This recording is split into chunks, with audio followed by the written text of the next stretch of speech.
when you first get into recovery, you are going to be flooded with so many suggestions. It's going to be hard to really kind of know which ones to take and which ones not. I mean, it would be impossible to think you're going to be able to take them all because there's just too many. You'll just be running yourself in circles, and some of them just really aren't going to work for you, you know? And here's the thing about suggestions. They're just suggestions.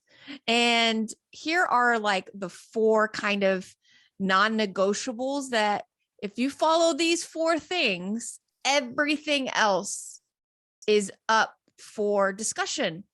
Some you will be able to take and some you won't. But if you stick to these 4 non-negotiables, then you're going to have a much higher success rate in terms of the recovery process.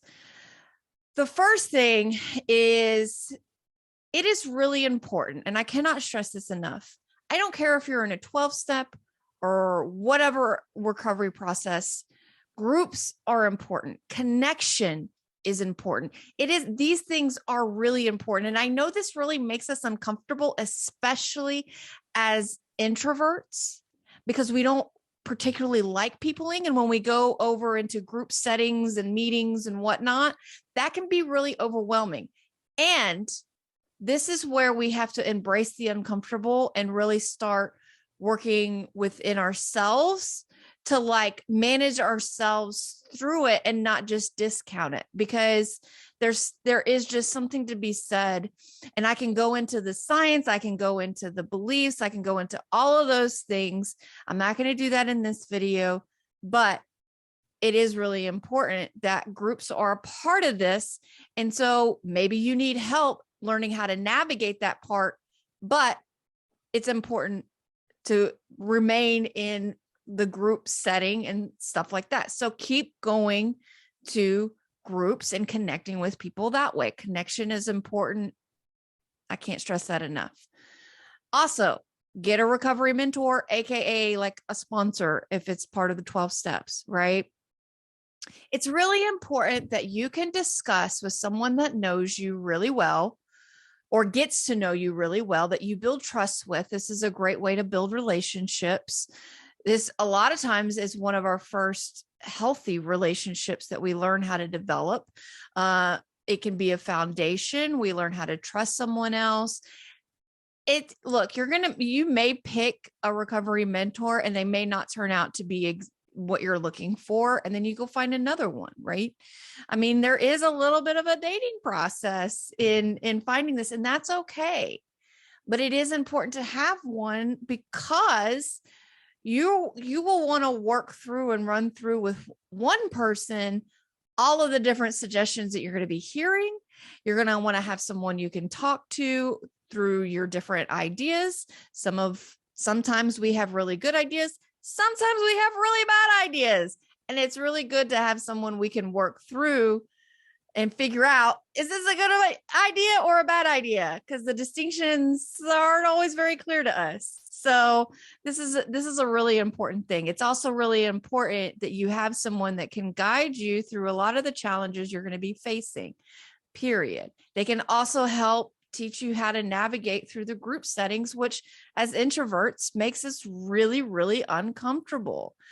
And we still have to do some things that make us really uncomfortable. So it's really important. The other thing is to really work on yourself and figure your shit out. That is important. And we can't do that by ourselves because we get in our own way. That's why the first 2 are really, really important. But we do have to really have some self-discoveries in ourselves and be able to dig really deep. And it is really important that we have other people that have also faced these same challenges that can help us with good suggestions that are coming from a place of, this is what I did and this is how I got through it. And these are the challenges. Like, you're going to be experiencing a lot of things that you don't know what's going on. And people with like recovery and stuff are going to be able to clarify what's happening and then support you through it. That's why it's really important that we find other people that are in recovery as well, that have more time than us, that can tell us what the hell is going on. The fourth thing seems really obvious, but we still struggle with it anyway. And that's to not use or drink no matter what. And I say to the no matter what part because recovery is not rainbows and sunshines and unicorns. Yeah, maybe in the beginning, your life will get exponentially better. Sometimes it does. Sometimes it doesn't. It depends on the experience.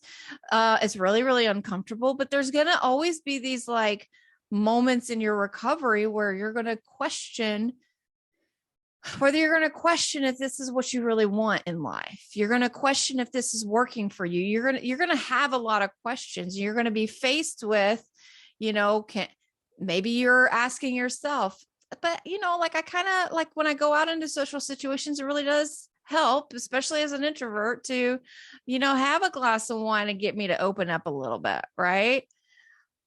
Well, no, not ultimately.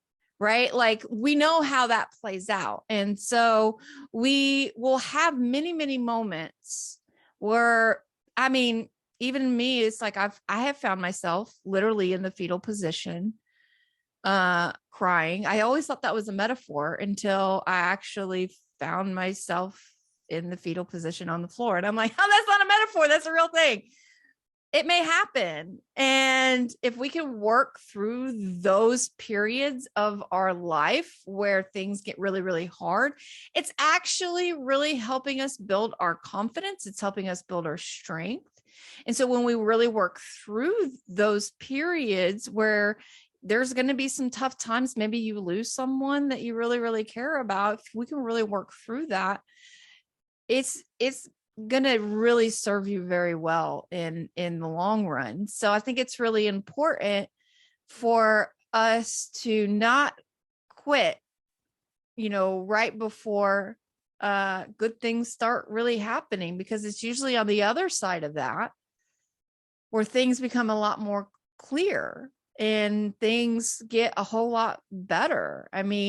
It's frustrating to go through those, but I think that when we can actually get through them, there is a lot of sense of accomplishment and a sense of confidence that comes with that. And it really does help continue to build on a really strong foundation for the future. So don't quit, don't give up, don't relapse. Like those are the four negotiables when it comes to for non-negotiables when it comes to the recovery process. Everything else is subject for change. What meetings or groups do you find yourself comfortable? Maybe it's smaller ones since you're an introvert, right?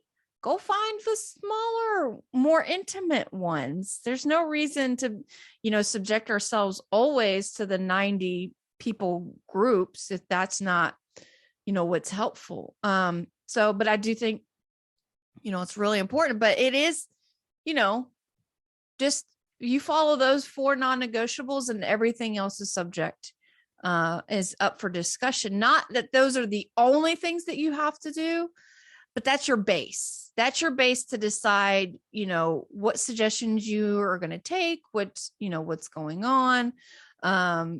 And what will work for you. So anyway, I really, really hope this was helpful. I hope this helps kind of give you a guiding principle on if you stick to those four things, then you have a much higher, you're going to have a much better chance of having some success in your recovery. So let me know if you have any more questions, more thoughts, more comments, whatever it is. You can always email me recovery4introverts@gmail.com. I'd love to hear from you, and I hope you have a great day.